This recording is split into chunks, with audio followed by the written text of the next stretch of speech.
We are back to one of our favorite programs here on the Just Baseball Show, playing general manager, and we're going in alphabetical order. Atlanta Braves and Arizona Diamondbacks. You got Arm Layden, I am Peter Apple, but before that, we're going to address some headlines. Nolan Arenado is willing to play first base. Why? Juan Soto has contract offers from 5 teams. We're going to go over all of it here on the Wednesday, November 27th edition of the Just Baseball Show, and it is all brought to you by BetMGM, the king of sportsbooks. Remember, folks, in the offseason, you could still use promo code JustBaseball to get that first bet offer up to $1,500 back in bonus bets if your first wager loses. Baseball, it's a slow time, clearly in the offseason. That's why we're playing general manager. But if you want to use it on NBA, NFL, college football, college basketball, whatever you want, make sure to use promo code JustBaseball on BetMGM. But remember, gambling problem, call or text 1-800-GAMBLER. Must be 21 years or older. Terms and conditions apply. Also, Arm, this will be our last episode this week. We're taking Thanksgiving off. Hopefully everybody has a great Thanksgiving. Of course, we'll be back Monday to continue playing general manager. But I want to start with this Nolan Arenado report. So, per Katie Wu, covers the Cardinals for The Athletic, has been on our show multiple times. She does great work. The quote is, Nolan Arenado is willing to play first base in a potential trade to create roster flexibility for the team. What was your first reaction to that? Why? Why? That's got to be the first one. I could understand it if it's like, hey, I would occasionally play first when needed, if needed, but I don't understand why you would want. And I know everyone is going to have the same thought here. The major value that Nolan Arenado still maintains and carries is the glove at third, right? Which was still played quite well this past season. The bat, on the other hand, has not been as Nolan Arenado-ish over the last couple of years. So, if you're a team that's acquiring Nolan Arenado to play first base, I, I, I don't know if Nolan Arenado is going to want to be on that team anyways. It made absolutely no sense to me. And it's one of those reports where you read and it makes no sense to you in the moment. And then you say, did he have a worse defensive year than I thought? And that's why he would do it. But no, you look into the numbers and it just furthers the point that this makes absolutely no sense. So why would you not want to trade for Nolan Arenado? Well, for starters, 2022, he was awesome. 891 OPS. But in 2023, he drops to a 774 OPS. The power drops as well. His OBP dropped a ton down to 315. Then in 2024, he's coming off a year with 16 home runs, but he was healthy all season long with a 719 OPS. And the batted ball data is not nearly as good as it used to be. But the reason that you'd still bring in Nolan Arenado, you hope the bat bounces back because he's still just 33 years old, and you know he's going to play elite defense at third base. And that's exactly what he did for the Cardinals last year. He was in the 95th percentile of outs above average. Yeah. 95th percentile. He was one of the best defenders at third base in the sport again. So, Yeah. again, why was this asked? How was this brought up? Who in their right mind would say, actually, we want to take the best part of Nolan Arenado and we want to put him at a position that inherently doesn't really have any defensive value, right? First base among all positions. That's the one position that you don't really care about defense. So Not then you'd really. be adding the bat. And then what teams are thinking to themselves, yes, that's why we trade for Nolan Arenado. The whole report makes no sense to me at all. Yeah. That's the thing too. It's like, how'd it come up? Like, maybe it's just his way of portraying that, hey, I'm willing to do whatever it takes to win somewhere else. But I think there's better ways to do that. And again, like, third base is already a bit of a premium offensive position, but you can justify league average offense if you're going to play superb defense like Arenado has. And even if it's not the clear cut best defense in baseball, as you mentioned, it's still very close. And that's, what you can count on clearly with him. But, no one's going to be acquiring Nolan Arenado hoping he puts their offense over the top. It's Yeah. more of, okay, this is a hole we have. We know that he's going to be a positive player, even if it's just a low 700s OPS again. We know he's still going to be, a multi-win player, but we're taking a shot that he's going to be better than that. That's fair, but if you're putting him at first, you're really expecting him to produce like a near 800 OPS because that's normally what you're going to want to get from a first baseman, especially if you acquired him, and especially given what he's going to cost financially, and potentially what he will cost in terms of a prospect return. Maybe not a ton because of the finance side of things, but yeah, I don't think that'll make much of a difference in terms of teams that are looking at him. I don't think the first base side of things is going to change much. The only thing that I could think of there was like if he's just trying to get himself over to New York with the Yankees, because it's like, okay, you could justify him playing some third there, but maybe there's a world where they want to move things around a little bit, and some days Arenado can play first, and you don't want to just have third base totally clogged up. I felt like that was the only team that I could see it being like, okay, well, we'll move him around a little bit then. And I'm sure, you guys, I know the Yankees fans in our staff are not very pro Arenado to the Yankees. I understand why. Kind of seen this movie before, but it just felt like that was almost the team that he was almost that report seemed like it was catered towards. It's almost like Wilson Contreras coming out a report with him saying, I'm willing to catch and not hit. It's like, no, that's not why we want you. Like, We that's the want you to complete swing it. opposite. Yeah, we want you swinging. You can play first, you can play wherever. So I just thought that was a strange report that I wanted to bring up. The next headline, Juan Soto officially has contract offers from 5 teams per Randy Miller. The 5 teams are the New York Yankees, the New York Mets, the Boston Red Sox, the Toronto Blue Jays, and the LA Dodgers. So I wrote an article on justbaseball.com. We'll link it in the episode description of what the Yankees should do if they don't get Juan Soto. And it's almost highlighting the Moneyball meme. We'll recreate him in the aggregate. And I think I built a pretty good team. So the reason I'm bringing that up is the more and more I think about the Juan Soto sweepstakes, the more and more I'm coming to the realization that my original take of if the offers are similar, the Yankees are going to get Juan Soto. The offers just might not be similar. Yeah. Steve Cohen is on a beeline to giving Juan Soto as much money as he can humanly take. The allure of LA, right? People would say, it's a bullshit move. They won't be a fan of baseball anymore. I understand that, right? Because to me, I even tweeted this out, and I'm curious if you like this comparison or if you think it's too much. And people are comparing it to KD to the Warriors if Soto were to sign with the Dodgers. And I'm like, no, no, no, no, no.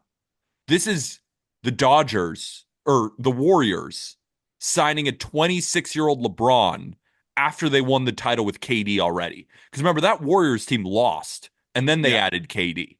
The Dodgers just won in 5. And they're already saying that the Yankees weren't a real test. That really Yeah. it was only the Padres who they did beat in 5. And now they're getting healthier, right? This is a team that won the World Series in 5 with half their team on the IL. Like if I'm Juan Soto and I've already won a championship, like you don't have to prove anything to anyone. Why not go to LA if they're going to give me $625 million? Go play with Shohei Ohtani, go play with Mookie Betts, go play with Freddie Freeman, and win 5 titles and arguably go down as one of the greatest players of all time. I get it. I Yep. get it from Juan Soto's, and you get to live in LA and make $600 million. Yeah. Yeah. Or go to the Mets and make the most money ever, Yep. or go back to the Yankees and field a competitive offer. And then you have the Blue Jays. Maybe they're desperate, right? Maybe they're in the Steve Cohen range where they're saying, screw it. We're going to spend all of our money on him. We need it.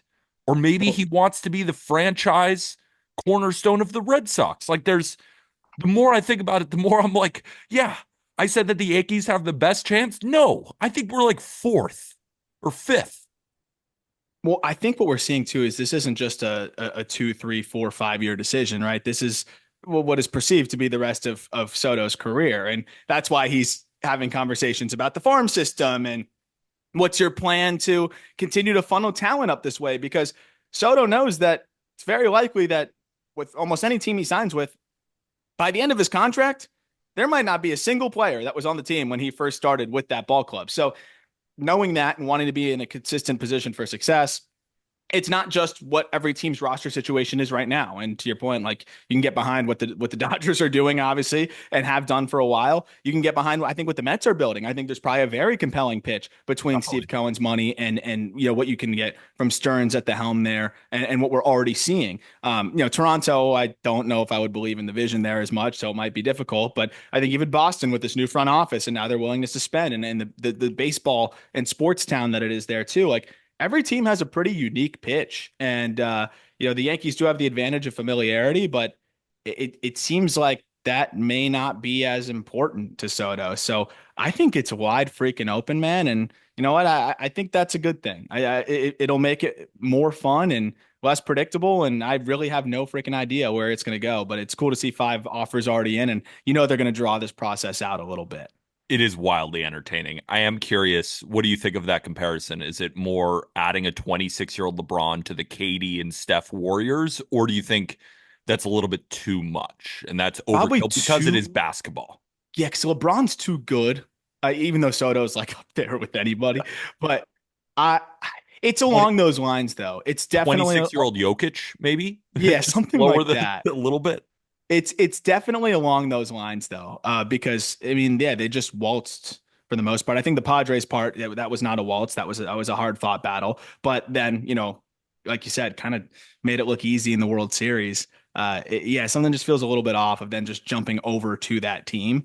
And it does feel very NBA-ish, which has kind of been one of my criticisms of the NBA at points. Yeah. So those are the 5 teams. We'll continue to update everybody, on the Juan Soto saga. Before we play general manager, just a quick ask from our daily listeners. First of all, appreciate you guys a ton in the off season, continually listening and watching the Just Baseball show. Just want to say my thanks to all of you. And if you could rate and review on Spotify, Apple Podcasts, 5 stars, the best way to support without spending a single dime, takes like 5 seconds. And if you're kind enough to leave a written review on what you've enjoyed, again, best way to support the podcast in the off season, especially, as well as if you're watching Playing General Manager on YouTube, hitting that subscribe button, hitting the like button, and we're going to go through a ton of moves for these teams. So for anybody coming in new, right, this is your first year potentially listening to the podcast. In the off season, what we do is we go through every single team. We identify needs. We look at the free agents that they've already signed, right? If they've already made some offseason moves, we go over their stats, right? Stuff that they were great in, areas they were deficient in. And then we make our own mock trades, mock signings for some of these free agents. So I know Aram loves it. I love it. Jack loves it. Listeners of the Just Baseball show over the years have loved this. And I cannot wait to start, again, alphabetical order. We're tackling the Braves and the D-backs, and then throughout the offseason, we'll handle every single team. And then, of course, we got plenty of offseason content. Anything to add to there? Anything I Yeah, missed? no, I'd say important wrinkle too is like as much as I'd love to funnel, top players and expensive players to certain teams, we also want it to be realistic and a realistic thought exercise. So, if a team is, expected to maintain or trim payroll, we're going to have to operate within those confines. And that's kind of the Yeah. interesting part with the D-backs and leads us into that. But, and also if a team is saying they're going to spend, then, we can be a little bit more aggressive there. So we're trying to base it off of what the reports are and what's being said about these teams as well. And whatever, we might be hearing. And occasionally I might say something stupid, right? I might bring up a move that makes absolutely no sense, but I like it. And I want to just float it in the minds of some of the fans. And it's not going to happen, but it does make a couple of people laugh. And that's all I want to do.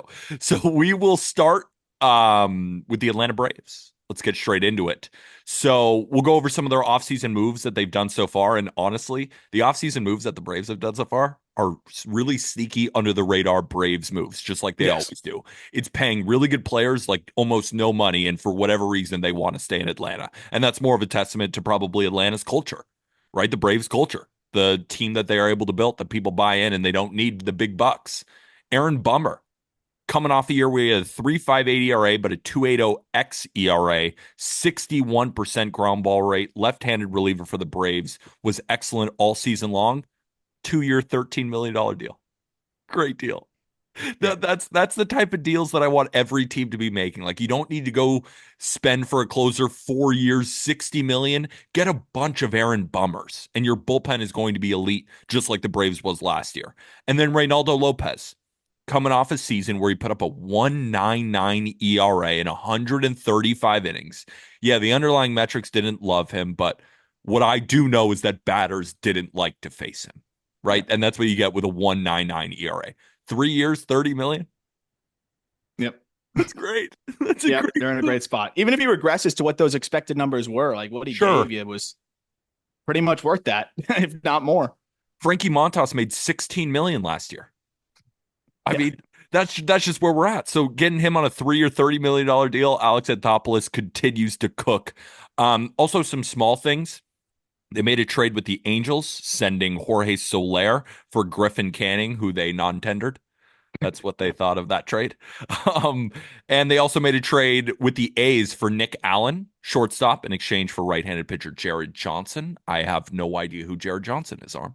No, I didn't know who that was either. I clicked Okay. through. I'm pretty sure he was like an older minor league reliever. Yeah, I mean, Nick Allen's depth, but like that's a guy that all of a sudden I'm not saying he'll be good, but if he's a 650 OPS guy now with his glove, that's a fine piece to have on the bench. Definitely a shot worth taking. absolutely. So let's look at the team stats. So on offense, we know that the Braves struggled this season. 12th in OPS as an offense, still fine, but not the number one in OPS offense that we got in 2023. They were fourth in home runs. They hit a bunch of long balls, but they were very, shall I say, shitty on the base pass. 28th in stolen bases. Starting pitching was excellent this year, headlined by Chris Sale winning the Cy Young. They finished third in ERA, fifth in WHIP, first in strikeouts per nine. And then the bullpen was elite as well. Third in ERA, sixth in WHIP, second in strikeouts per nine. I want to go over their outstanding free agents, guys that they can bring back before we identify the needs and then fill out some of the moves that we are thinking about. So, outstanding free agents, Jesse Chavez, I put at the top of the list.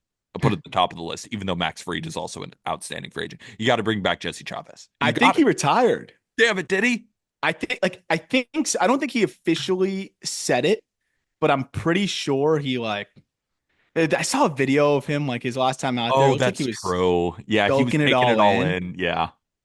but they should still try. I still want him. I still want him on the They should Braves. still try. He Another said one he's probably going to retire. that's not definitely. I can't. I'll believe it when I see it. That guy's just will never leave. And I hope he does it because he was still great last year. He's amazing. They also have Charlie Morton, Gio Mhm, Urshela, Whit Merrifield, Adam Duvall, John Brebbia, and then, of course, Max Fried. AJ Minter is one. mhm. Kevin Biggio was outrighted to the minors. He is now a free agent. And then they non tendered Ramon Laureano, Huascar Yanoa, and Ray Kerr. You want to talk about needs? Yeah, yeah. I mean, the only surprise there was maybe Laureano, given how he swung it with them. But I think it kind of shows you that they probably thought he just had a Yeah. fortunate stretch, and they weren't willing to bank on that happening again, especially at what he might cost. Yeah, I think it's the right move. All right, let's talk about needs. So I didn't rank them in specific order. I just put all four down. I think this team needs a shortstop. Oh yeah, I oh think yeah. I'm growing a little tired of the Orlando Arcia show. I know that he made an all-star team. I get that, but in that year he had a 760 OPS. Right? That's what he ended the year. And then last year the bat was just non-existent. And I know he's a good defensive shortstop, but you have Nick Allen now. I mean, that's kind of where we're at. I know Orlando Arcia is definitely a step above Nick Allen. I'm not trying to disrespect Arcia that much. I'm just saying if you are the Atlanta Braves, you want to compete against the Dodgers, you want to win the division back from the Phillies, you want to regain the Atlanta Braves lore that you are truly one of the best teams in here and not an early exit like you were in the playoffs. We need to upgrade the shortstop position. Outfield. It's tough Yep. because Michael Harrison center, Ronald Acuna Jr. and right. I'd like to grab a platoon bat for a Jared Kelenic. Or Yep. if you are more down on Kelenic, we can talk about bigger outfield options. Well, that was what was interesting. And by the way, Orlando Arcia, second lowest WRC plus, I think this past season. And of all qualified hitters in Major League Baseball, only ahead of Michael Garcia. 72 WRC plus was just above Michael Garcia at 69. Michael So Garcia is going to be good. Jack doesn't believe me. I don't even think you believe I me. don't He's believe you going to be either. good. He's going to be good. I swear. He's my guy. Somewhere else, maybe. He might be in the top 100 that I do. I might put him at 99. I'm making a That statement with Michael Garcia. that was a baseball nerd group think of all time. Like it was all the smartest people I know loved him. Me too. And I'm not jumping off ship yet. He got unlucky. Okay, He got unlucky yeah, for every game of the year. every game. But no, like that puts it in perspective though, right? Like that's your shortstop. Obviously, health is the number one acquisition for the Braves, and hopefully they'll be able to do that.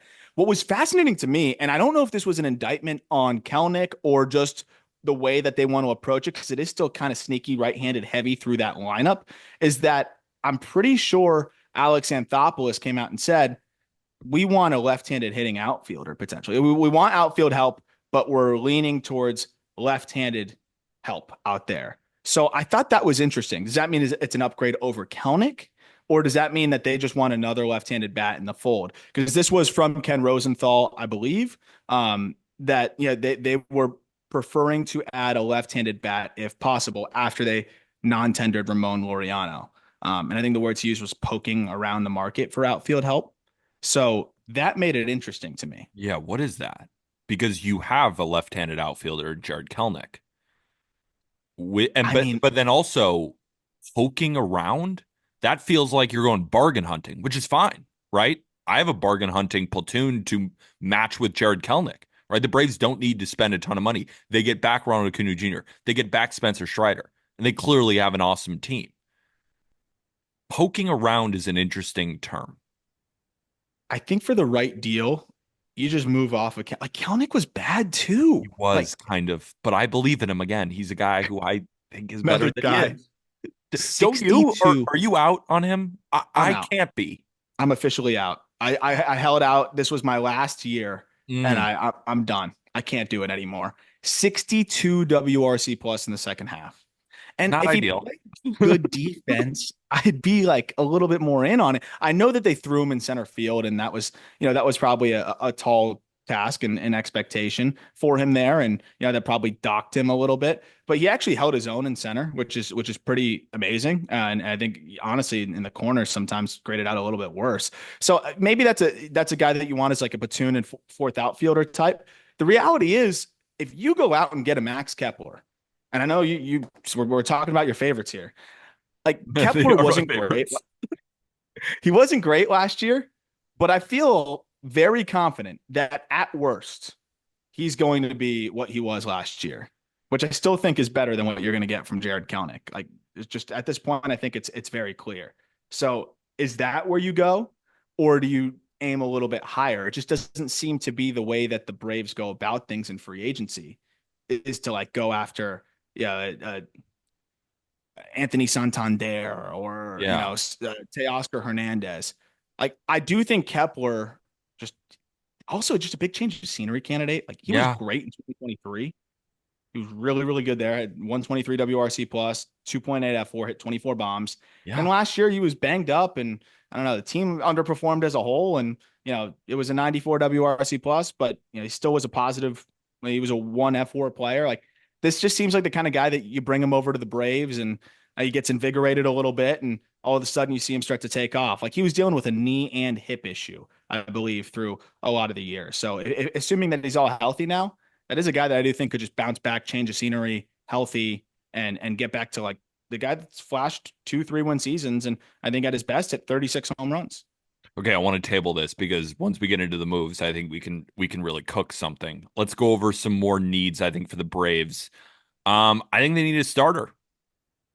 Yeah, Um, I don't think they're going to bring back Max Fried. I think that ship has kind of sailed. We know how the Braves operate, and I don't know if they're going to give out these big time contracts, but I look at Chris Sale, nails, right? Reynaldo Lopez. You hope he can replicate the same success, but I think even the biggest Braves fan in the world would say if I gave you a line of a 2.00 ERA higher or lower next year, the biggest Braves fan is going to say higher, right? yeah, I still think he's a good pitcher. right? His expected ERA is around 3.7. If he does that, he's I still think a that's good exactly pitcher. what he's going to be, to be honest, is right And around there. that's a good pitcher. I think Schwellenbach is a dog. Yep. Absolutely. I think those three you got. Grant Holmes did show some good stuff in a limited sample, 68 innings, 3.56. I know he worked out of the bullpen a little bit. He was somewhat of an opener sometimes, but in extended starts, I thought he looked pretty good. But is that a guy who you want to rely on? Maybe as your five starter. I can understand that. And then Ian Anderson, I'm just seeing on roster resource here, like, Depth. Yeah. depth, but we need a starter here. And then in the bullpen was very good last year, but I'd like to add another piece or two to this, especially if they are going to lose Minter. Or we could talk about moves where we just bring AJ Minter back because he was hurt for most of, if not all of last year. But the report says that he should be ready for spring training. And AJ Minter is a guy that I think AJ Minter is going to be one of those names where sometimes we do this playing general manager where we fall in love with a couple of relievers in particular. It's not really position players or starting pitchers, more relievers where we're like, Just fits everywhere. I remember like 3 years ago, maybe it was the first time we ever did this. I put Brad Boxberger on every single team because I Yep. was like a 3-8 middle reliever righty. Everyone could use him. So that's what I feel like Minter is going to be, but I just feel like he likely found a home here in Atlanta. So did Yeah. you And identify any other move? Yeah. Joe Jimenez should be back at some point. Yeah, I don't know exactly what the timeline is there, but he's disgusting. So like Yeah. that's another guy that'll be back. Obviously, they still have Rizal. So the bullpen, I think the Braves have just proven to be able to piece that together Yeah. one way or another. I think a starting pitcher is definitely a huge part of this thing because Chris Sale, like it was awesome to see him finish the year with 177 and two-thirds innings, but let's remember how it ended, right? Like he ran out of gas and there was some flare-ups there. He's 36 years old, about to be, and he's had a ton of injury history. I think if you're banking on another 175 innings from Chris Sale, you might be setting yourself up for failure. That's where the depth comes in, right? Like AJ Smith-Shawver, I hope that he can finally just consistently get opportunity. I still believe he can be a good arm, but you need another proven arm there. And that's the fascinating part of it too, is because like I think it gets overlooked a little bit, but they could probably use another established arm there because I Definitely. think between Chris Sale and Reynaldo Lopez, you're looking at regression. I don't think Chris Sale performance wise, like I think as long as he's healthy, he's going to be that. But I'm not going to say very confidently that he's going to match last year from an output standpoint. And then I think we set the scene already with Reynaldo. Good news is you get a full year again. A Schwellenbach will throw more than 123 innings. But I definitely think starting pitching. I don't know if it's as much of a priority as shortstop, but I thought at first I was like, okay, just bring back Charlie Morton. But that's just another one of those like back end of the rotation type of guys. Ultimately, I still think that's probably how they go about it. Like, I Yeah. don't see them going and spending big. And I love like a Walker to them where it's like he has the upside to grab a front spot in that rotation. But also if he settles in more as like the middle rotation type of arm, you're fine with that, and you'll just roll that way. Uh, I think that kind of signing makes a lot of sense because again, I just don't see them going like major long term deal for a starter or anything like that. Yeah, let's address all these moves in order. So let's start with shortstop because I think would you say that's the most glaring move? I know you kind of mentioned that starting pitching is too, but I just I feel think like, shortstop has to be the most glaring. yeah, because I think there are just so many starting pitchers that the Braves can grab. I think they'll be okay. And we talked about some of the young pitchers coming up for them too. So, And they're gonna get Strider back. yeah. And even a Like Hurston Waldrop, like that's the thing is maybe getting is Strider something. back. Like Strider back really makes a huge difference Yeah, here. Where like, huge. I mean, that takes some pressure off of Sale. You have, yeah, it's shortstop for sure. I honestly now I lean more towards like you can kind of lean towards the depth arm more than anything. When you have Sale, Strider, and Schwellenbach and Lopez, that 1, 2, 3, 4 that'll play. You can just figure out the Dirty, fifth spot. dirty. So Yeah. let's talk about shortstop. I have two ideas. Two ideas. The first idea I think is simple. You sign Ha-Seong Kim. Ha-Seong Kim's a beast. Ha-Seong Kim is an elite defender at shortstop. He can also play second base. And he's just been a good hitter. He's slightly above average when we're looking at WRC plus, right? He's probably going to give you around 105 to 115. Or I think that's kind of what he is, 5 to 15% better than a league average hitter while playing good defense, while being a beast on the base pass. And I think that's key here because I brought up that the Braves were 28th in stolen bases. Watching the Braves this year, it just felt like their offense was stagnant for a lot of the year, that they were continually waiting for one of their big guys to hit the home run, right? Yep. It almost felt like the Yankees in a way, where it's you're just kind of waiting. And then when Matt Olson doesn't hit 50, Ronald Acuna Jr. gets hurt. Obviously, he's going to help the stolen bases a ton. And Riley doesn't have a great year. That's where everything can kind of just fall apart. So I'd like some more dynamic players on this team, guys who can do the little things a little bit more. I think Ha-Seong Kim is just the perfect fit. Also makes sense for Atlanta coming if we're talking about the money, right? I'm Yep. thinking a 5 year, maybe $60 million deal. Maybe it's more, but it's not going to be, I don't think, in the $100 million No. range. Yeah. So in terms of the fit, I think it makes a ton of sense. In terms of the money, I think it makes a ton of sense. The only thing is, we might want to give Ha-Seong Kim to a lot of teams because Yep. there are multiple teams who are in need of a shortstop, and Ha-Seong Kim does so many great things on the baseball field that he's going to have a lot of suitors. That's why I came up with a couple of more creative ideas in order to address the shortstop position. Yeah, I mean, I'm with you. Kim was a no-brainer, I think, in terms of a fit. I know like Alex Anthopoulos historically doesn't like dealing with Scott Boras or whatever, but this is not, a typical Boras client where, you're going to be dealing with hundreds of millions of dollars, like you said. I think you could come to an agreement on a multi-year deal that's going to be somewhat reasonable with a player like Kim. He fits perfectly and satisfies a lot of what they need. And then I think, I don't know what else you have. I wonder if you had Nico Horner also, because I think they're very similar, right? Like a trade for Nico Horner is exactly where I went to, where I was like, you either go sign Ha-Seong Kim, but if you don't want to spend that money, a trade for Nico Horner from the Cubs, I think could make all the sense in the world for the same reasons you just gave, right? Like Yeah. who led the Braves in stolen bases last year? Let me guess.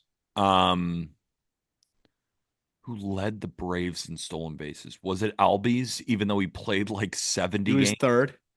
Okay. Who was first? Not Mike Harris. Mike Harris was second, and he was 10 for 16. Ronald Acuna Jr. led the team in Oh, stolen bases in his 49 games where he wasn't even playing well. So, like, that is a wrinkle that I agree. Like, they need to be able to manufacture some runs here. yeah. And I think Kim helps them do that. I think Nico Horner helps them do that. He gets on base at a good clip. He's a phenomenal defender. You shift him over to shortstop. I think he would play a very high level shortstop. That's his natural position. I think he would be spectacular there. Um, on top of that, you look at what he's done year over year. He's like a guaranteed 4-win player the last several years. He's under contract for 2 more years at about 11 or 12 a year. It's not as good of a bargain to where you can do the classic Braves, like leverage it and buy out more years, but they still probably could. Like if that's something that Nico Horner was willing to do to just guarantee himself, a long-term deal, maybe they can leverage those 2 years at like 11, $12 million per and extend him for a few more. But regardless, I just think going to get a Horner who seems like the Cubs are shopping him and moving him right to shortstop, where I think he would play at a really high level and help set the table for this team. And I mean, he's a 30, 40 stolen base threat every single year as well at a really efficient clip. He gives this team kind of everything that they were missing. Couldn't agree more. I also wrote down a trade for Nico Horner, and I wanted to go over a package, but I also had one more idea. Go back to the well. Call up the Boston Red Sox and see what Trevor Story's deal is about.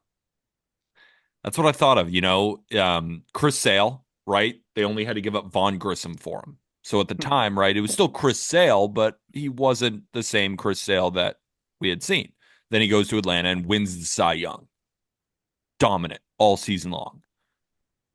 Could Trevor Story use a change of scenery? I'm sure the Red Sox would like to move off that money. They got Marcelo Meyer coming up. They also have Cedon Rafaela, right? Maybe he's playing center field or maybe he's playing shortstop. They just have so many pieces. And I'm sure moving off that contract, right? I'm sure the Red Sox would eat most of it. And the Braves might give him a decent prospect. I don't think it's going to be very expensive. Maybe it's another one of those moves. What do you think about that one?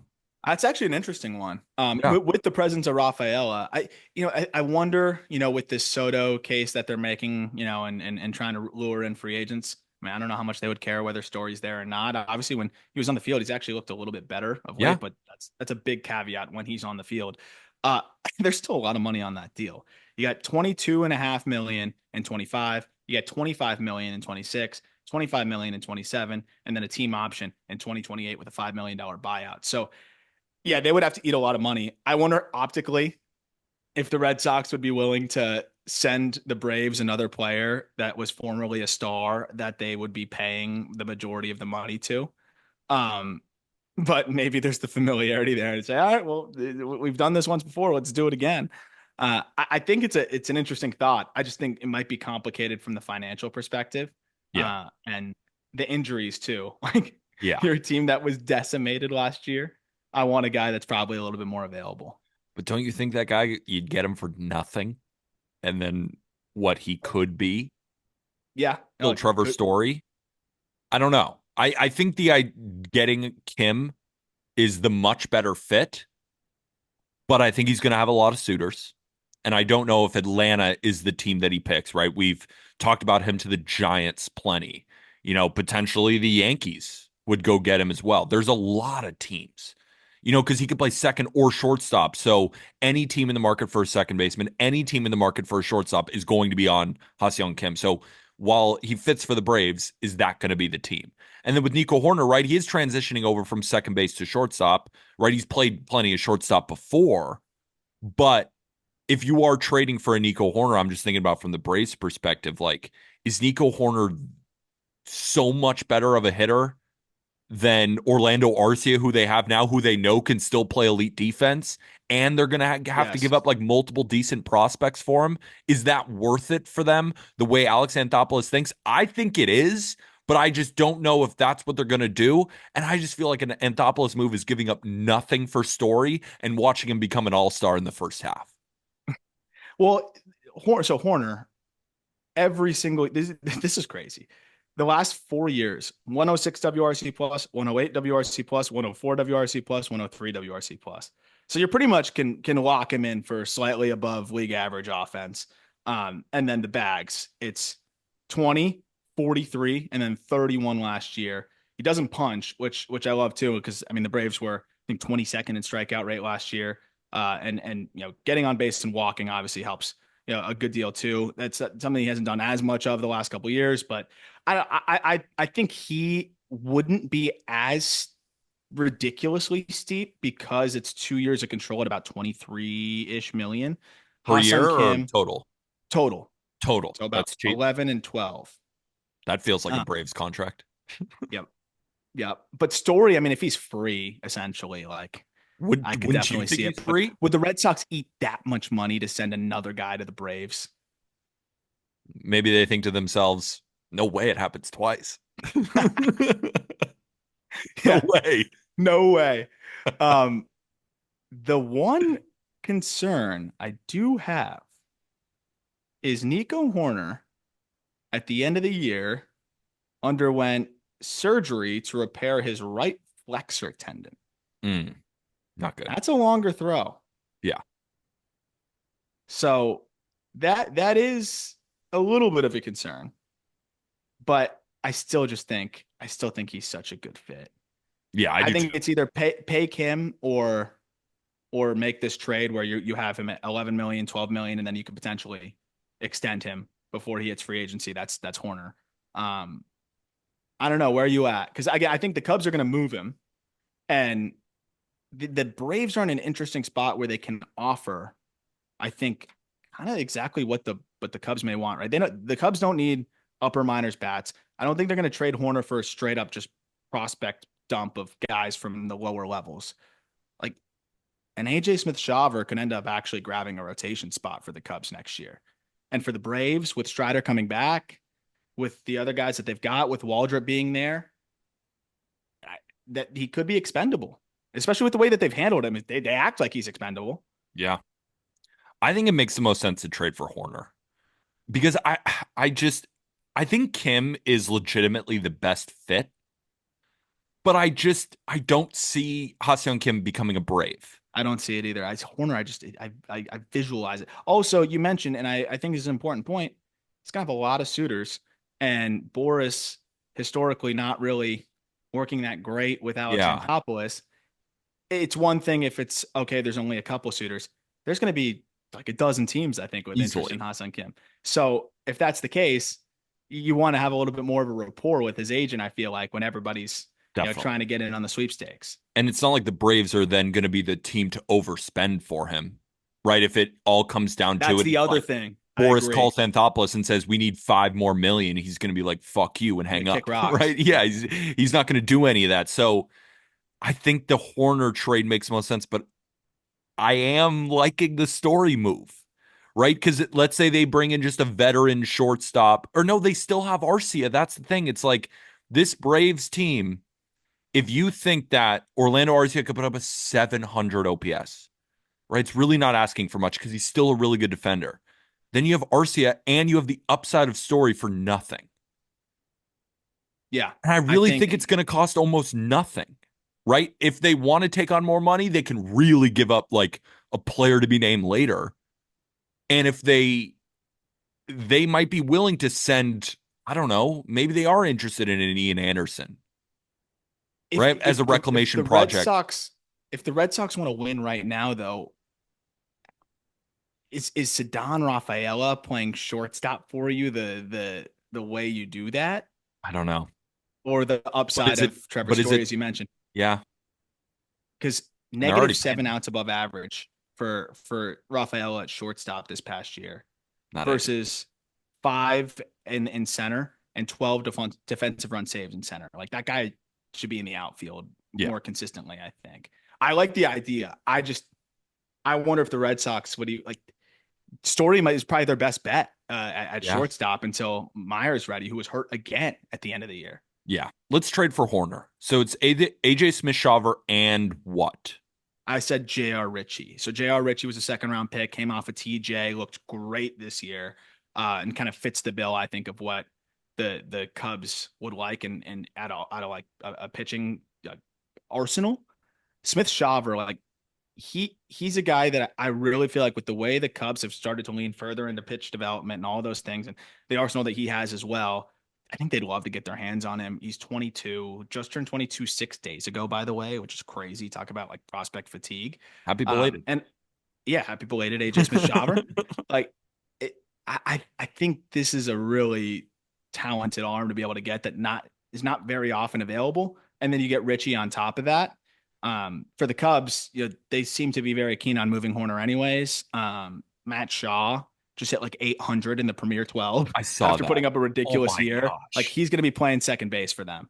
And he should be opening day. Yeah. So you address your rotation and then you add more power potentially at second base internally. And if you're the Cubs, like I think it's a great move for them too. I think we send that move in. I think we just covered shortstop. Nico Horner, welcome to the Atlanta Braves. AJ Smith-Shawver and J.R. Ritchie, welcome to the Chicago Cubs. I think that makes a lot of sense. So, outfield. We can sign Max Kepler if that's what the reports are. Like, we could dust our hands off and just be like, that's the move. Or we can bring in Austin Hayes to platoon with Jared Kelnick. Give him another chance. I know you make that noise right. He was terrible with the I know. He Phillies, was very hurt. He was but very he hurt. also was an all-star. Like this Mm-hmm. guy could potentially, if with a change of scenery, fully take over that role, right? And be a starting left fielder, just like he was for the Orioles, and he was pretty good at that. So that was kind of my thinking here. I think you're buying low on a guy who does have some talent. Maybe Philly just wasn't right for him. The role wasn't right for him. And maybe a platoon role isn't right for him. And maybe he needs somewhere where he's like, I'm going to start, and that's better for Austin Hayes. I don't know, but I like that combo. But we could just upgrade and go get Max Kepler instead. Yeah, is Kelnick like He's again? 25. He's 25. I can't get over it. He's only 25 arm. You know he's younger than Adley Rutschman? Yeah, that's pretty That is crazy. funny. Like he's younger than Adley. I mean, we just given up on him. Like, I can't. Swing's too La- good. Eh. Last 50 games of the season, Yeah, he's terrible. 164, 238, 309 slash line. Not ideal. If you sort by just righties, 181, 250, 341 slash line. So he He's can't better. hit righties He was still. better. Yeah. against Yeah. lefties. They gave him 16 plate appearances in that span. He was 0 for 14 with 7 strikeouts. Okay. So not We ideal. might we might need to move off of Jared Kelenic here. We might need to move off Jared Kelnick. I say let's sign Max Kepler and make this easy. Because I I think think Kelenic actually like the fact that he played a good center, like or a fine center, like maybe he's your fourth outfielder, and like then you could still hope like he gets hot and something happens, right? He's 25. yeah, So I yeah, unless you have a better option than Kepler, I think it's a great one. yeah, I think Kepler would be the epitome of the resurgent Brave Yeah, that we see. I couldn't agree more. So, all right, we signed Max Kepler. It's not going to be very expensive. Multi-year deal, maybe. Yeah, Maybe two a one years year. probably. Yeah, I don't even know yeah, what do you think Max Kepler's? That's one that I have no read on. But yeah, it'll be in the Braves price range for sure. I feel 100%. like So that that's all. we addressed outfield. We got Max Kepler, and we addressed shortstop. We traded for Nico Horner. I have two starting pitching options that are really boring, but I think make a lot of sense for the Braves. So when we look at the Braves rotation, you got Strider coming off TJ. You got Chris Sale, who's going to be 36 years old. You got Reynaldo Lopez, who has not proven that he can throw a ton of innings, right? I think in the innings that he throws, he's going to be pretty solid, but I think expecting 180 from Reynaldo Lopez is fool's gold. I don't see that happening in his future. Maybe he does, I don't know. Schwellenbach's a dog, but is he a 180 innings guy? So who do you get 180 innings out of on this team? I want a guy who's going to eat innings and at the end of the rotation give up 3 in 6 innings and the Braves score 4 and you're going to win a lot of these starts. And Are you about to pitch me on Kyle Gibson? I'm about to pitch you on Kyle Gibson. Kyle Gibson is a perfect fit. And Kyle Gibson goes under the radar every single year because nobody cares about him. He's 37 years old and he doesn't throw gas and it's not like this stuff is that electric. But over the past few seasons, right, in 2023, he put up a 4.7. Not ideal, but in 192 innings, he kept the team in the ballgame every single time. 2024, 170 innings to a 4.24. The year before that, 167 innings. He's not great, but can he replicate what Charlie Morton's been doing over the past few years? Maybe he's a little bit worse than that, but he is like a younger version of that. I know it's boring, but I think the Braves needed innings eater, and Kyle Gibson's going to cost almost nothing. It's not like he's a guy who you unlock more with. But if he can pitch to a mid fours in 180 innings, the Braves are going to win a lot of his starts. I think. I think it's a great fit. I do like the fit. I was gonna say either bring back Morton or go out for a guy that's gonna kind of provide the same thing. It seemed like Morton struggled a little bit to the finish line, and that might be enough for I think the Braves to maybe want to go another direction. I'm in on that. I was gonna say him or Lance Lynn, but yeah, it's pretty much the same story, right? Like Yeah, it's the exact same pitch. so I'm in on Kyle Gibson. He also just seems like a Brave as well. So does Yeah. Lance Lynn though. Yeah, but But I think Kyle Gibson's better. well, and Lynn only threw 117 innings. I agree. I think you need that innings eater who's available, and that's exactly what Gibson's been. So I'm in on that. True professional pitcher.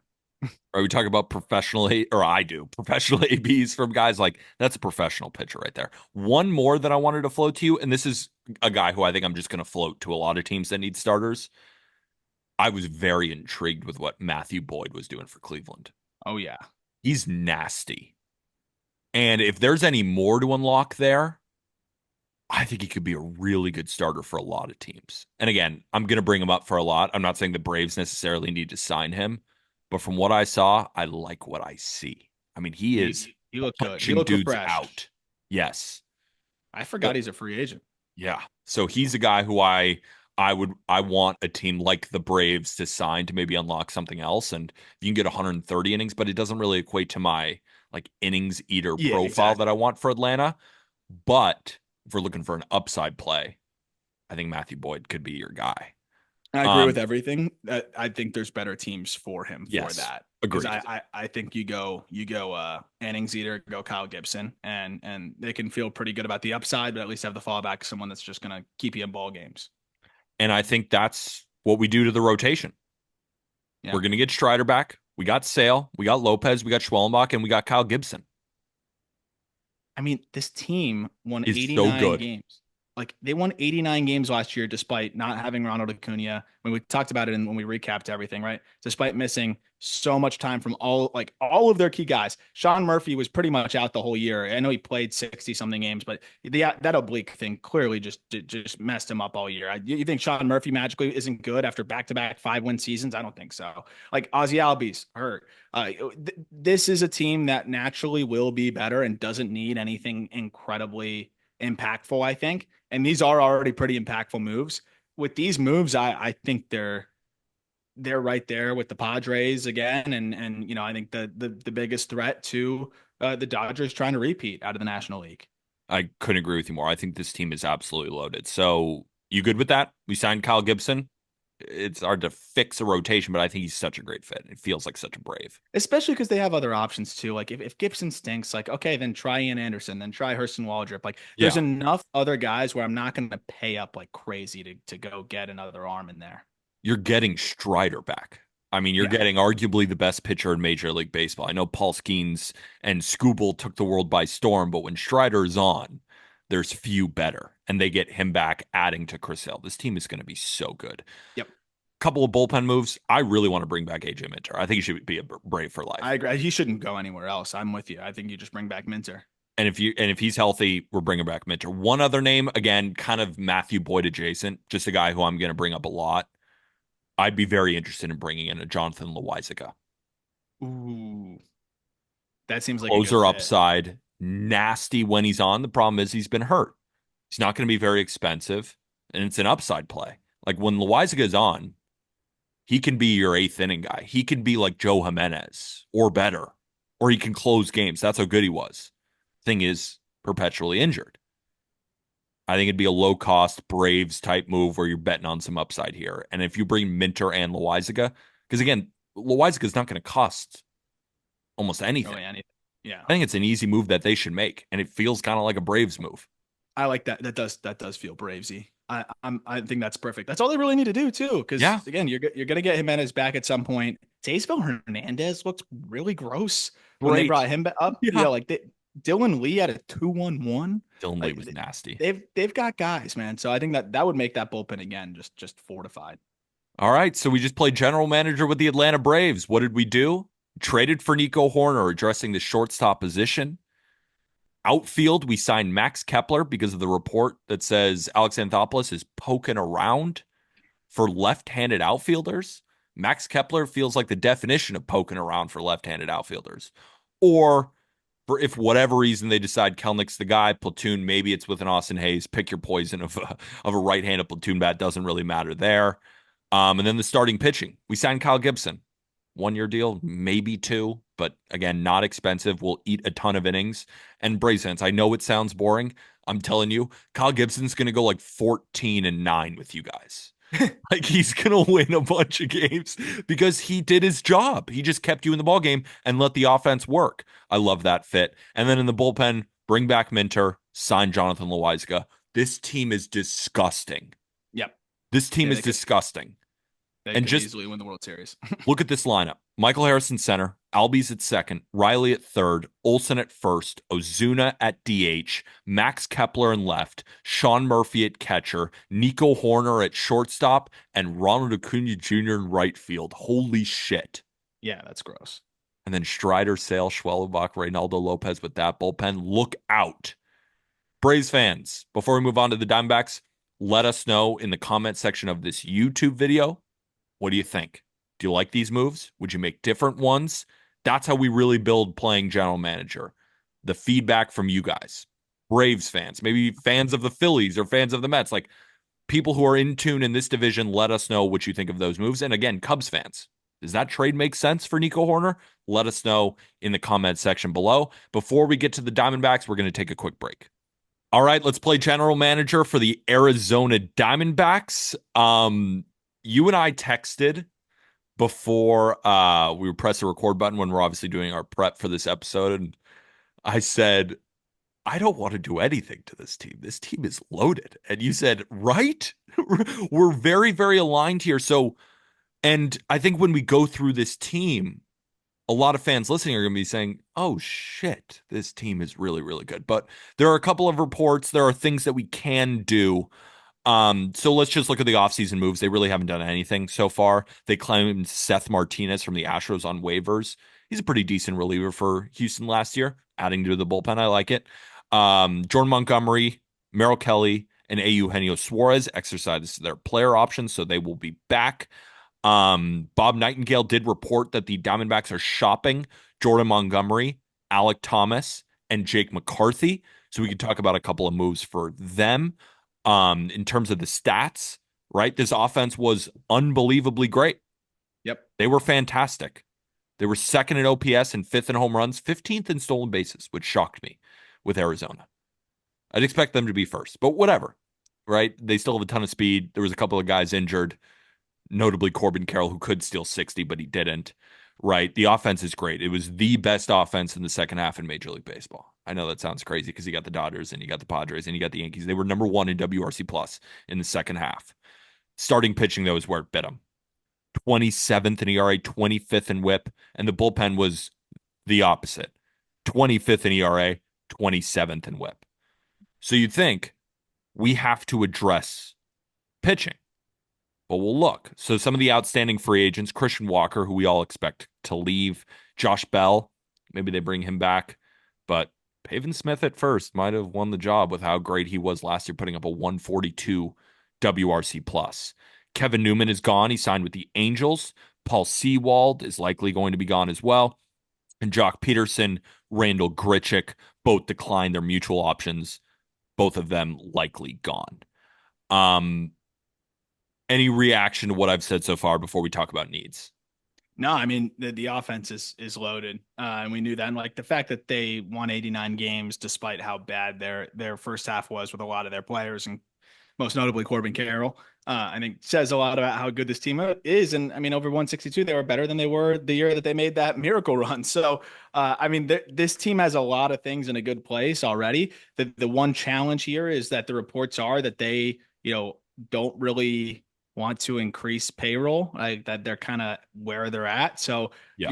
if you want to sign somebody, you're going to have to try to unload as much of Jordan Montgomery's contract as possible. And that's the challenge in this whole thing. But like, I'm glad you mentioned Pavin Smith because like people would say, oh, they're losing Christian Walker. Well, first base might be an open spot. I kind of buy what Pavin Smith did Me too. last year. The thing is he was mostly playing corner outfield. Yes. So I know first base defense isn't that important, but like, how comfortable are they with him playing first? That's an interesting wrinkle, but I think Pavin can be a guy for sure. But I think he also just further makes that McCarthy trade rumor and everything, make a lot more sense. Where I think he's definitely heading out the door. Yeah.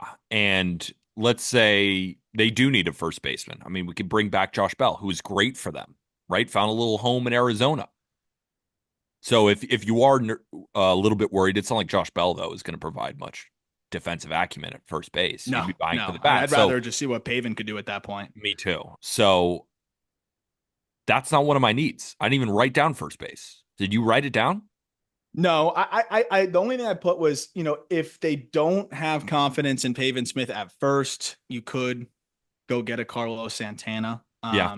If we free up some money here and then kind of have things revolving with the DH corner outfield and everything. But like if Pavin Smith just grinds first base this offseason, feel like he should be able He'll to be fine. handle it. Like First I round think he could pick. do it. First round pick back in 2017. This guy can rake. He just hasn't gotten his lane yet. And I think his lane could be first base. And after what he put up offensively last year, I'm buying it. So I The want him underlying to be the batted first ball baseman. data, like I really, the contact rates, the EVs, like everything Yeah. looks good. Something clicked for him last year. And so you're just hoping that the first base defense can come along. But I really do think he can maintain what he did last year. Obviously not at 142, but I think he could be a solid hitter. So before we even move on, we good? Yeah, I say we leave it. I say we Yeah. leave first base. Yeah. I say we leave it as well. So I looked at three needs. I would like them to add more to the bullpen, but I don't want them to add, you know, big time 4-year deal type bullpen arms. Just some veterans, mix them in, right? I even thought about why don't they sign Blake Trinan or Kirby Yates?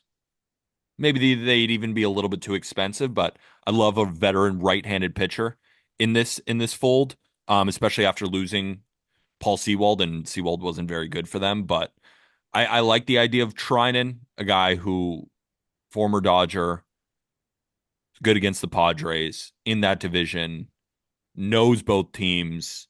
I like that addition a lot. I don't know how expensive he is going to be. And then Kirby Yates was just flat out fantastic for Yep. Texas last year. So right now they have Justin Martinez as the closer. He certainly has closer stuff. The dude throws fuzz 102 sinkers. I mean, he's disgusting. And maybe he's just a closer and we do that thing again where it's like that. Or maybe he struggles a little bit. That's very reasonable for a reliever, no matter how good your stuff is. And Yeah, then I is it don't. Ginkle? Is it Puck? I don't know if those are closers. I think those are just very good relievers.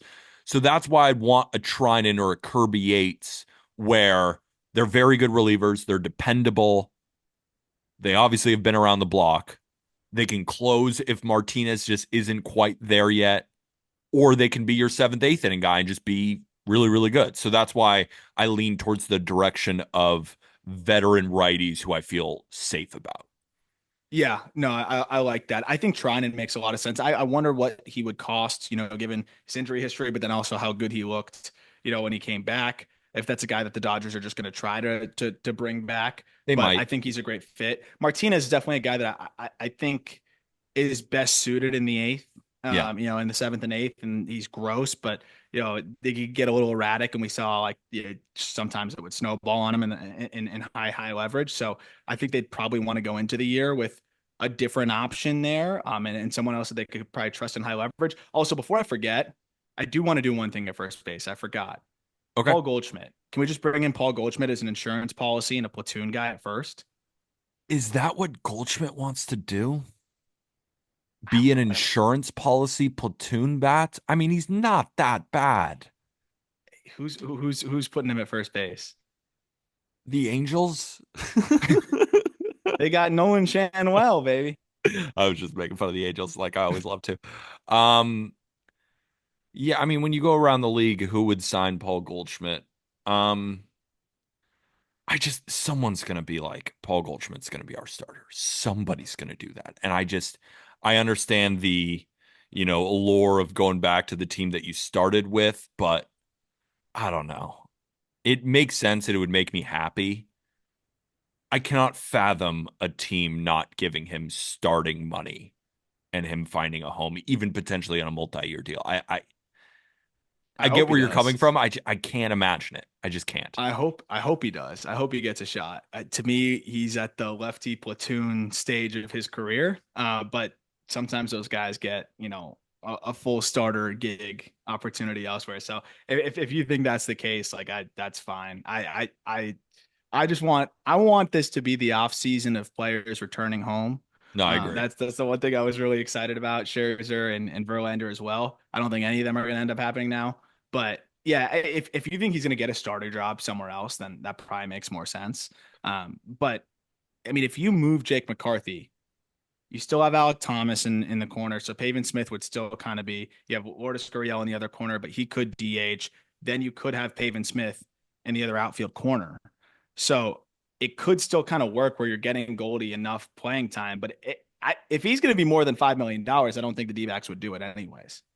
I think you bring back Josh Bell if you want to do something like that, because I don't think Josh Bell is going to be expensive.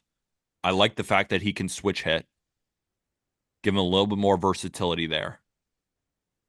He can hit lefties as well from the right side. So you can have that sort of platoon, and then you can move Pavin Smith to the outfield, and then Josh Bell can play more first base as well. And he was just so good for them last year. Like I Yeah. like the fit there. And at that point, it's like, do you just roll with what you got then and just save the money and allocate that towards bullpen since you're kind of working on like confines here of not Yeah. wanting to up the payroll from ownership, presumably. I also don't like, do you understand the report of wanting to trade McCarthy and Alec Thomas? Like I kind of get it, but I kind of One of them, yeah. yeah. Um, one of just because, especially if they feel like McCarthy kind of had a bit of a fever dream season. And I know he had a good year a few years ago as well.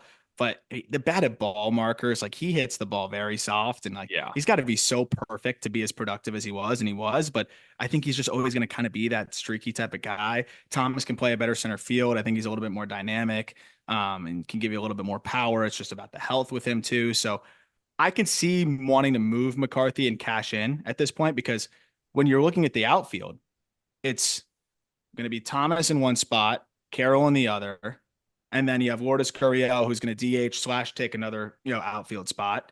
You're pretty good out there overall, and it's kind of the same thing with the Dom Fletcher situation. They cashed in, got a decent pitching prospect. Obviously McCarthy's better, but I could see them kind of doing the same thing all over again.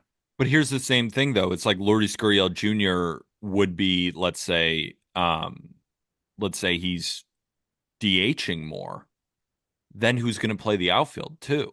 Like that's why I feel like Jake It's McCarthy's. Alec Thomas, it's Corbin Carroll, And then who? and If then and Gurriel's then DHing. yeah, then I guess you could go Pavin Smith. And then that's where you'd probably want a first baseman. To me, it's like if they're moving McCarthy, that almost makes me feel like they would go outside for first base help then and put Yeah, Pavin in a corner. I have more faith in Pavin's bat going into next year, as crazy as it might sound, than McCarthy's bat. me too. Definitely. So obviously McCarthy gives you other things, but they also have the speed and defense everywhere else. So Yeah. I guess if that's what we're doing here, if we are moving McCarthy and buying into that narrative, which I do think there's a lot of validity to, then we probably do have to address first base. But then that would be a pretty regular opportunity for Paul Goldschmidt where he could maybe have this career resurgence where he was one of the best players in baseball. And then you still have the lefty and Pavin Smith who can play first. Yes, I think we've figured something out here. I think I like it. I think we sign Paul Goldschmidt and trade McCarthy. Yes. And then you can get either some bullpen help, some prospects, something with McCarthy, or you could attach him to Jordan Montgomery in a salary dump. I have one trade with him going to the Yankees in a salary dump. Talk to me. What do you got? So I got Jordan Montgomery and Jake McCarthy to the Yankees for Mm. Everson Pereira and Scott Efros, but the Yankees eat the majority of the J-Mont money. No, I'm not doing that. Eat 2/3 of the J-Mont money. No. Half. Pereira, I don't want to trade Efros. I want to see Efros on this fucking team. Like he's really good when he's on. He's just always They were hurt. just he was rotten in AAA. I know. I can't. Maybe that's me more liking Scott Efros and the market not really agreeing with me. Pereira and Efros in exchange for McCarthy and Jordan Montgomery. The Diamondbacks would just have to eat all of that money in order for us to do that.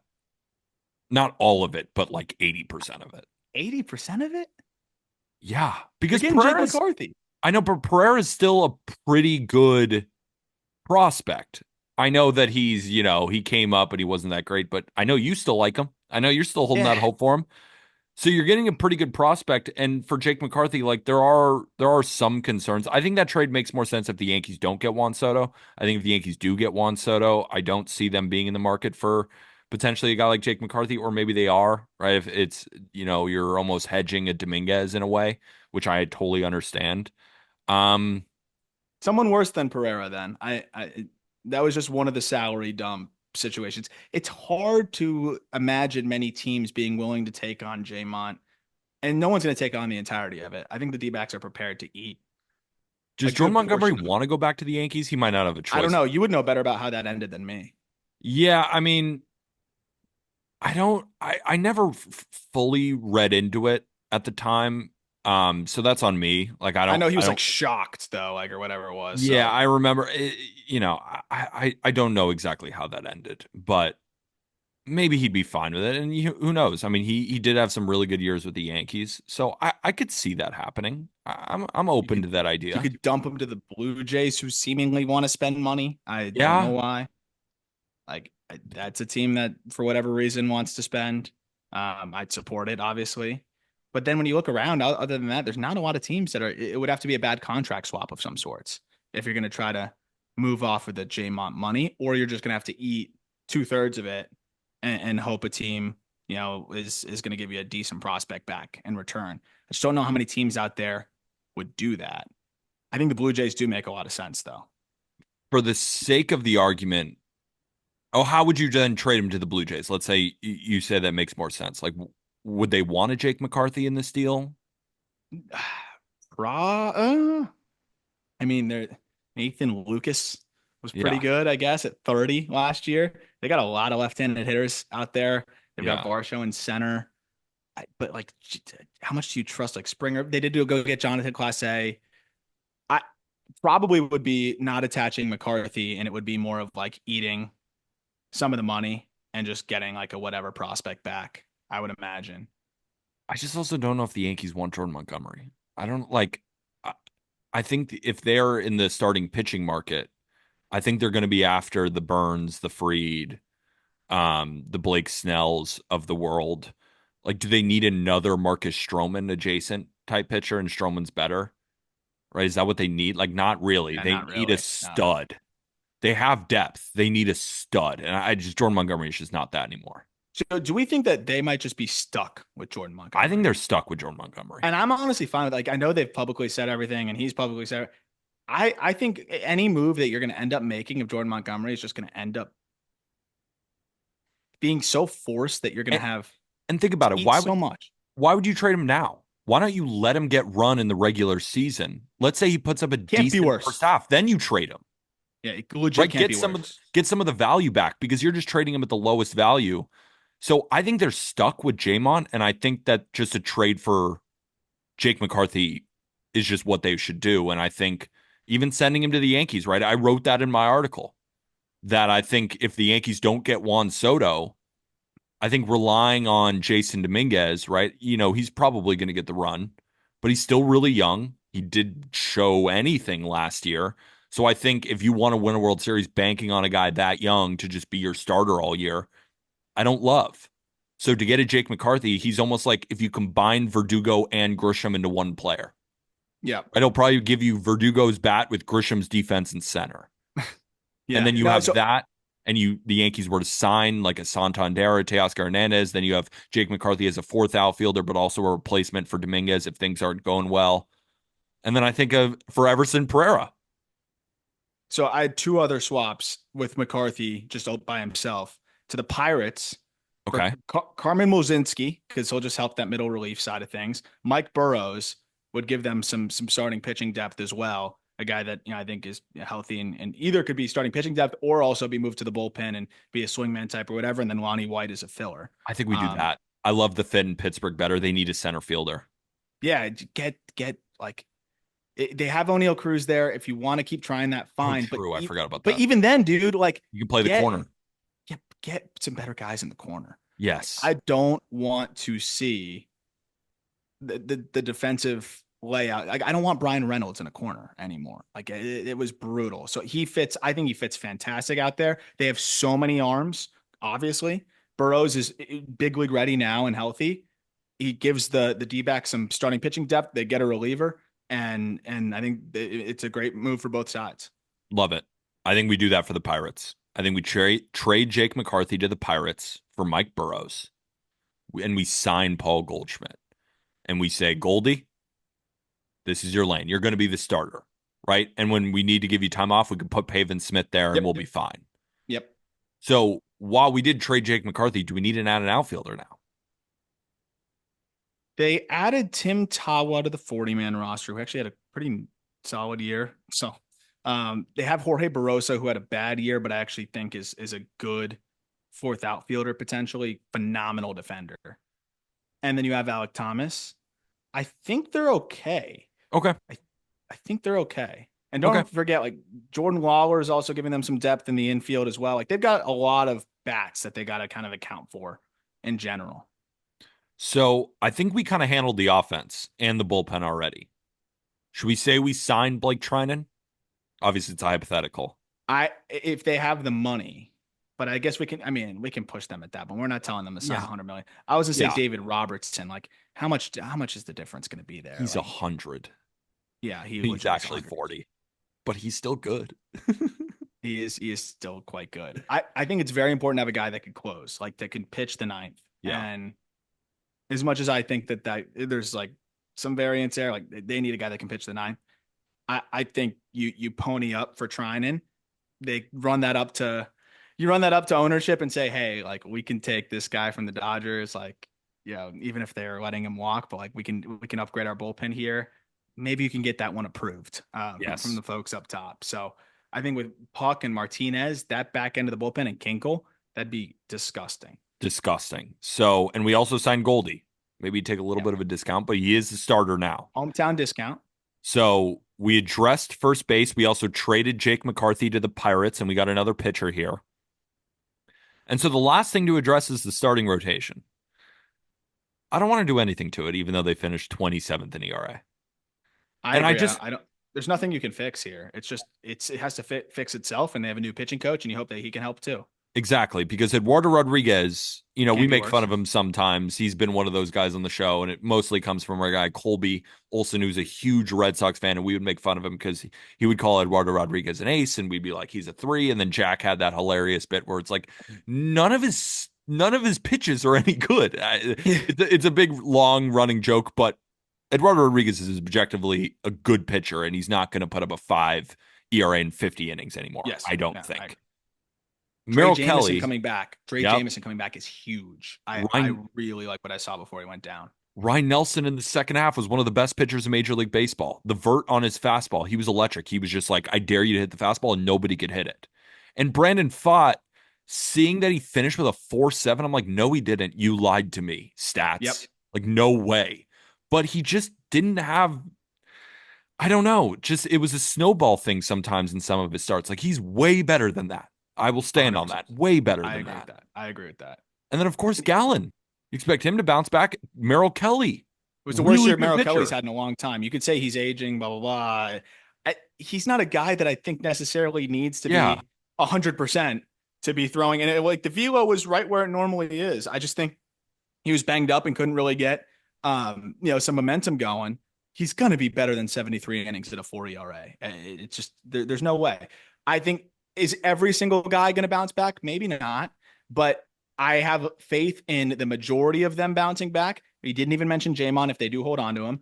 And again, you're getting Jameson back as well. So I'm with you. I think you got to have faith in this group just getting better from within. And I still think it's a great group. I think the rotation that they have formed is still very, very solid. And if Jordan Montgomery bounces back and he's at a 4.2 ERA, I mean, that's another really good pitcher. Yeah. Another really good pitcher to have. So, thrilled with that. and then if Trey Jameson takes that next step, I mean, you go 7 deep, you just got to hope they bounce back. So that's it. Yeah, I'm with you. I Yeah. don't think they need much more than that. And that's another team that I think can compete with just about anybody.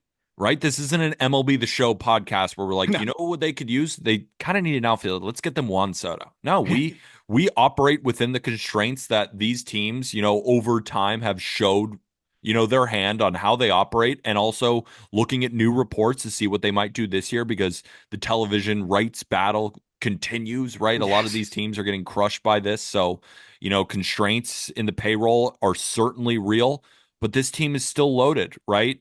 So just to go over it again, Corbin Carroll in right, Ketel Marte at second. Jake McCarthy is now gone in left. I'm going to put Pavin Smith there. Mhm. Lourdes Gurriel Jr. at DH, Suarez at third, Goldschmidt at first, Gabby Moreno at catcher, Perdomo at short, and then hopefully Jordan Lawler can be there. But regardless, like shortstop's kind of taken care of there. Yep. And then you got Alec Thomas, right? And then the rotation, it is what it was last year. And now the bullpen is Blake Trinan. I mean, this team can compete with anybody. This offense is great. They do the little things right. I think the pitching is going to be better. I'm really excited for Arizona. Playing general manager for these two teams, I'm hyped. I mean, these two teams are loaded. Yeah, you're taking over a pretty fortunate situation. So, it's fun just kind of doing the small little things here and just trying to put them over the top. And I think both these teams, with some sort of moves along those lines, are in a very, very good spot going into next year. So that'll do it for playing general manager for the Atlanta Braves and the Arizona Diamondbacks. Again, the best way to support this show without spending a singular dime. We really, really appreciate it, folks. Leaving a 5-star review, leaving a written review on Spotify, Apple Podcasts, wherever you listen to your podcasts, as well as subscribing on YouTube, hitting the like button, and filling up the comment section with any critiques, any things that you really like, anything. Let us know in the comment section below. And just another reminder, no episode Friday, right? We normally record Thursday for the Friday episode, Thanksgiving. So we'll wish everybody a great Thanksgiving. Have a great weekend as well. And we will be back on Monday to continue playing general manager. Anything to add, Arm, before we say goodbye? That's all. Absolutely. For Arm Layton, I'm Peter Apple. Again, happy Thanksgiving. Have a great weekend. And with that, thank you, everybody.